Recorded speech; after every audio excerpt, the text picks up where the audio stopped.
ಇಂದು ಕರ್ನಾಟಕ ರಾಷ್ಟ್ರ ಸಮಿತಿ ಪಕ್ಷದ ವತಿಯಿಂದ ಕೋಲಾರ ಜಿಲ್ಲಾಸ್ಪತ್ರೆಯಾದ ಎಸ್ಎನ್ಆರ್ ಆಸ್ಪತ್ರೆ ಮುಂಭಾಗದಲ್ಲಿ ಶಾಂತಿಯುತವಾದಂತಹ ಪ್ರತಿಭಟನೆಯನ್ನು ಹಮ್ಮಿಕೊಳ್ಳಲಾಗಿತ್ತು. ಆಸ್ಪತ್ರೆಯಲ್ಲಿ ನಡೆಯುತ್ತಿರುವ ಅವ್ಯವಸ್ಥೆಗಳು, ಸಾರ್ವಜನಿಕರಿಗೆ ಸಿಗಬೇಕಾದ ಸೇವೆಗಳಲ್ಲಿ ಕಂಡುಬಂದಂತಹ ಲೋಪಗಳು ಮತ್ತು ಸಿಬ್ಬಂದಿಗಳ ವರ್ತನೆ ಕುರಿತು ಪಕ್ಷದ ಹೋರಾಟ ಹಮ್ಮಿಕೊಳ್ಳಲಾಗಿತ್ತು. ನಂತರ ವಿವಿಧ ಬೇಡಿಕೆಗಳನ್ನು ತಕ್ಷಣ ಈಡೇರಿಸುವಂತೆ ಜಿಲ್ಲಾ ಆರೋಗ್ಯ ಅಧಿಕಾರಿಗಳಿಗೆ ಮನವಿ ಪತ್ರವನ್ನು ಸಲ್ಲಿಸಲಾಯಿತು. ಕೆಆರ್ಎಸ್ ಪಕ್ಷದ ತಂಡದ ಪರಿಶೀಲನೆ ವೇಳೆ ತುರ್ತು ವಿಭಾಗದಲ್ಲಿ ಕರ್ತವ್ಯ ವೈದ್ಯರ ಮಾಹಿತಿ ಫಲಕದ ಕೊರತೆ, ಸಿಬ್ಬಂದಿ ಗುರುತಿನ ಚೀಟಿ ಮತ್ತು ಸಮವಸ್ತ್ರ ಧಾರಣೆ ಇಲ್ಲದಿರುವುದು, ಶುಲ್ಕ ಪಟ್ಟಿ ಮತ್ತು ಸಕಾಲ ಸೇವೆಗಳ ಮಾಹಿತಿ ಫಲಕಗಳ ಅಭಾವ ಸೇರಿದಂತೆ ಹಲವಾರು ವ್ಯವಸ್ಥಾತ್ಮಕ ದೋಷಗಳು ಬೆಳಕಿಗೆ ಬಂದಿವೆ.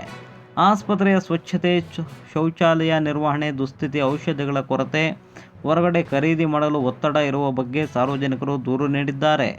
ವಿಶೇಷವಾಗಿ ಹೆರಿಗೆಗಾಗಿ ಬರುವ ಮಹಿಳೆಯರಿಂದ ಸಿಬ್ಬಂದಿ ಹಣ ವಸೂಲಿ ಮಾಡುತ್ತಿರುವುದು, ಸಿಟಿ ಸ್ಕ್ಯಾನ್ ಮತ್ತು ಎಂಆರ್ಐ ಸ್ಕ್ಯಾನ್ ಮೊದಲಾದ ಉಚಿತ ಸೇವೆಗಳಿಗೂ ಹಣ ಬೇಡುವ ಗಂಭೀರ ಆರೋಪಗಳು ಕೇಳಿಬಂದಿದ್ದು ಜನರಲ್ಲಿ ಆಕ್ರೋಶಕ್ಕೆ ಕಾರಣವಾಗಿದೆ.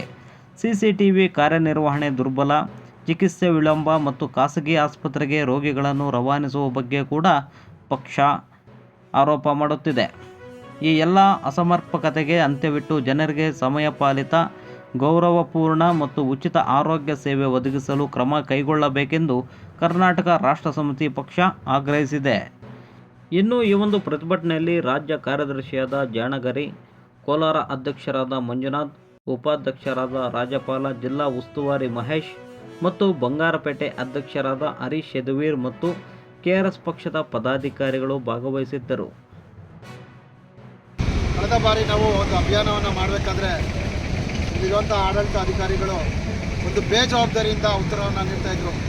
ನಾವು ಯಾರೋ ಕೆಆರ್ಎಸ್ ಪಕ್ಷದವ್ರು ಬರ್ತಾರೆ, ಮೆಮೊರೆಂಡಮ್ ಕೊಡ್ತಾರೆ, ಹೋಗ್ತಾರೆ, ಇದು ಏನು ಅವ್ಯವಹಾರ ನಡೆದ್ರೂ ನಾವು ಏನು ಕೇರ್ ಮಾಡಲ್ಲ ಅನ್ನೋ ರೀತಿ ಅವರು ಮಾಡ್ತಾಯಿದ್ರು. ಕಳೆದ ಬಾರಿ ನಮ್ಮ ಯುವ ಘಟಕದ ಕಾರ್ಯದರ್ಶಿ ವೆಂಕಟೇಶ್ ಅವರು, ಜಿಲ್ಲಾಧ್ಯಕ್ಷರು ಮತ್ತು ಎಲ್ಲರೂ ಹೋಗಿದ್ರು. ಇಲ್ಲಿ ಏನು ಸರಿಯಾಗಿ ಚಿಕಿತ್ಸೆ ನೀಡ್ತಾ ಇಲ್ಲ, ಮತ್ತು ಎಲ್ಲೂ ಲಂಚ ತಗೊಳ್ತಾ ಇದ್ರ, ಮತ್ತು ನಾಯಿಗಿಂತ ಹೀನವಾಗಿ ಮಾತಾಡೋದು, ಕೇವಲವಾಗಿ ಮಾತಾಡೋದು, ಅಲ್ಪವಾಗಿ ಮಾತಾಡೋದನ್ನೆಲ್ಲ ಇದನ್ನೆಲ್ಲ ಬಿಟ್ಬಿಡಿ. ಇದು ನಿಮಗೆ ಒಳ್ಳೇದಲ್ಲ. ಯಾಕೆಂದರೆ ನಿಮ್ಮನ್ನು ಬಾಯಿ ಬಿಟ್ಟು ಬೇಯಕ್ಕಾಗಿಲ್ಲ ಅಂದ್ರೆ ಮನಸ್ಸಲ್ಲಾದ್ರೂ ನೊಂದ್ಕೊಳ್ತಾರೆ. ಇವ್ರ ಮನೆ ಹಾಳಾಗೋಗ ಹೆಂಗೆ ಮಾತಾಡ್ತಾರೆ ನೋಡೋಣ ಅಂತ ಆ ಶಾಪ ಎಲ್ಲ ನಿಮಗೆ ತಂದುಬಿಡ್ತದೆ. ಶಾಪ ತಗೊಂಡು ಸಂಬಳ ತಗೊಂಡು ಜನರು ಇವತ್ತೇನೇನು ಸಮಸ್ಯೆ ಆಗುತ್ತೆ ಅದನ್ನೆಲ್ಲ ನಿಮ್ಮ ಗಮನಕ್ಕೆ ತರ್ತಾರೆ. ಆದರೆ ನಾವು ಕೇಳ್ತಾ ಇರೋದು ಜನ ತರುವಂತಹ ಮತ್ತು ನಮ್ಮ ಪಕ್ಷದ ಪದಾಧಿಕಾರಿ ಆಗಲಿ ಇನ್ನೊಬ್ಬರೇ ಆಗಲಿ ತರುವಂತಹ ಎಲ್ಲ ಸಮಸ್ಯೆಗಳನ್ನು ನೀವು ಬಗೆಹರಿಸೋದಕ್ಕೆ ಅರ್ಹರು, ನೀವು ಬಗೆಹರಿಸ್ಬಿಡ್ಬೋದು, ಜಾಂಬು ಚೂಮ್ ಅಂತ ನೀವು ಬಗೆಹರಿಸ್ತೀರಾ ಅಂತ ಹೇಳಿ ನಾವು ನಂಬ್ಕೊಂಡಿಲ್ಲ. ಆದರೆ ಕೆಲವೊಂದು ಸಮಸ್ಯೆಗಳೇನಿದ್ದಾವೆ, ಕೆಲವೊಂದು ಅವ್ಯವಸ್ಥೆಗಳೇನಿದ್ದಾವೆ, ಖಂಡಿತವಾಗಿ ನೀವು ಬಗೆಹರಿಸುವಂಥ ಅವ್ಯವಸ್ಥೆಗಳು, ದುರ್ವ್ಯವಸ್ಥೆಗಳನ್ನ ನಮ್ಮವರು, ನಾನಾಗಲೇ ಹೇಳಿದ್ರೆ ಸಾಮಾನ್ಯ ಜನರು ಬೇಕಿದ್ರೆ ಅವರು ಸರ್ಕಾರ ಮಾಡದೇ ಇರೋದನ್ನು ನೀವೇ ಮಾಡಬೇಕು ಅಂತ ಬಯಸ್ಬೋದು. ಆದರೆ ನಾವು ಕೆಆರ್ಎಸ್ ಪಕ್ಷದವರು ಸರ್ಕಾರ ಮಾಡುವಂಥದ್ದನ್ನು, ಸರ್ಕಾರ ಪಾಲಿಸಿ ಮುಖಾಂತರ ಮಾಡುವಂಥದ್ದನ್ನು ನೀವು ಮಾಡಿ ಅಂತ ಹೇಳಿ ಕೇಳುವಂತಹ ಯಾವುದು ಮೂರ್ಖರು ನಮ್ಮ ಪಕ್ಷದ ಯಾರು ನಿಮ್ಮ ಹತ್ರ ಬರಲ್ಲ.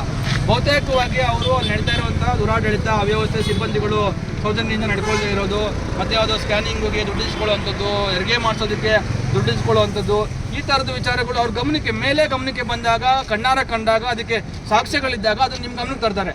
ನೀವು ಆ್ಯಕ್ಚುಲಿ ಒಂದು ಆಸ್ಪತ್ರೆಯ ಏನು ಮುಖ್ಯಸ್ಥರಾಗಿದ್ಕೊಂಡು ನಾವು ಯಾವಾಗಲೂ ಒಂದು ಮನೆ ಆಗಲಿ ಆಸ್ಪತ್ರೆ ಆಗಲಿ ಅಲ್ಲಿರ್ತಕ್ಕಂಥ ಮುಖ್ಯಸ್ಥರು ಇಡೀ ಆಸ್ಪತ್ರೆಗೆ ಹೋಗುವಂಥ ವಾತಾವರಣ ನಿರ್ಮಾಣ ಆಗಿಬಿಟ್ಟಿದೆ. ಸಮಯಕ್ಕೋಸ್ಕರ ಇಲ್ಲಿ ಬಂದರೆ ಸಮಯ ಆಳು ಅಂತ ದಯವಿಟ್ಟು ಅದನ್ನು OPD ಚೀಟಿ ಒಂದು 5 ನಿಮಿಷ ಬಂದವರು 5 ನಿಮಿಷಕ್ಕಿಂತ ಹೆಚ್ಚಿನ ಸಮಯ ಅಲ್ಲಿ OPD ಚೀಟಿ ತಗೊಳ್ಳೋದಕ್ಕೆ ವಿನಿಯೋಗಿಸಬಾರ್ದು. ಆ ಥರದ ಒಂದು ವ್ಯವಸ್ಥೆಯನ್ನು ತಾವು ನಿರ್ಮಾಣ ಮಾಡ್ಕೋಬೇಕು. ಔಷಧಿಗಳನ್ನು ಹೊರಗಡೆ ಖಾಸಗಿ ಔಷಧಿ ಅಂಗಡಿಗಳಿಗೆ ಚೀಟಿ ಬರೆದು ಕೊಡೋದು ಇದಂತೂ ವೆರಿ ಕಾಮನ್ನು. ಇದರಲ್ಲಿ ಕೆಲವೊಂದು ಆಸ್ಪತ್ರೆ ಲೋಪಗಳು ಇರ್ತವೆ, ಒಟ್ಟಾರೆ ವ್ಯವಸ್ಥೆ ಲೋಪನೂ ಇದೆ. ಇವತ್ತು ಸರ್ಕಾರದ ವ್ಯವಸ್ಥೆಯಲ್ಲಿ ಸರ್ಕಾರ ಎಷ್ಟೋ ಆಸ್ಪತ್ರೆಗಳಲ್ಲ, ಎಲ್ಲ ಸರ್ಕಾರಿ ಆಸ್ಪತ್ರೆಗಳಿಗೆ ನನಗೆ ಗೊತ್ತಿರೋ ಹಾಗೆ ಕಳೆದ 1 ವರ್ಷದಿಂದ ಒಂದೇ ಒಂದು ಸಣ್ಣ ಮಾತ್ರೆಯನ್ನು ಕೂಡ ಸರ್ಕಾರ ಸರಬರಾಜು ಮಾಡಿಲ್ಲ ಅನ್ನುವಂಥ ಮಾಹಿತಿ ನಮಗೆ ಬಂದಿದೆ. ಇಂಥ ಸಂದರ್ಭದಲ್ಲಿ ಇವರು ಆಚೆಗಡೆ ಬರ್ಕೊಡ್ತಾ ಇದ್ದಾರೆ. ಆದರೆ ಈ ಥರದ ಸಾರ್ವಜನಿಕ ಆಸ್ಪತ್ರೆಗಳು ಏನಿದ್ದಾವೆ, ಇವ್ರಿಗೆ ಒಂದಷ್ಟು ಫಂಡ್ ಇರುತ್ತೆ, ಅವರೇ ಕೊಂಡ್ಕೊಳ್ಳೋದಕ್ಕೆ ಒಂದಷ್ಟು ಔಷಧಿಗಳನ್ನು ಅವರೇ ಕೊಂಡ್ಕೊಳ್ಳೋದಕ್ಕೆ ಅವಕಾಶ ಇರುತ್ತೆ. ಅದನ್ನು ಎಷ್ಟು ಕೊಂಡ್ಕೋತಾ ಇದ್ದಾರೆ, ಎಷ್ಟು ಮಾಡ್ತಾರೆ ಗೊತ್ತಿಲ್ಲ. ಒಟ್ಟಾರೆ ಇದರಲ್ಲಿ ಔಷಧಿಗಳನ್ನು ಹೊರಗಡೆ ಬರ್ಕೊಡೋದಕ್ಕೆ ಇವ್ರದ್ದು ಪಾಲು ಎಷ್ಟಿದೆ ಮತ್ತು ಸರ್ಕಾರ ಔಷಧಿಗಳನ್ನು ಸರಬರಾಜು ಮಾಡದೇ ಇರುವಂಥ ಪಾಲು ಎಷ್ಟಿದೆ ಅಂತ ಗೊತ್ತಿಲ್ಲ. ಆದರೆ ಒಟ್ಟಾರೆ ಸರ್ಕಾರದ ಪಾಲು ಕೂಡ ಇದರಲ್ಲಿ ಔಷಧಿಗಳು ಜನರಿಗೆ ಲಭ್ಯ ಆಗದೆ ಇರೋದಕ್ಕೆ ಇದೆ ಅನ್ನೋದು ನಮಗೆ ಖಾತ್ರಿ ಆಗಿದೆ. ನಾವು ದಯವಿಟ್ಟು ಅದನ್ನು ಗಮನಿಸಬೇಕು. ಯಾವುದೇ ಸ್ಕ್ಯಾನಿಂಗ್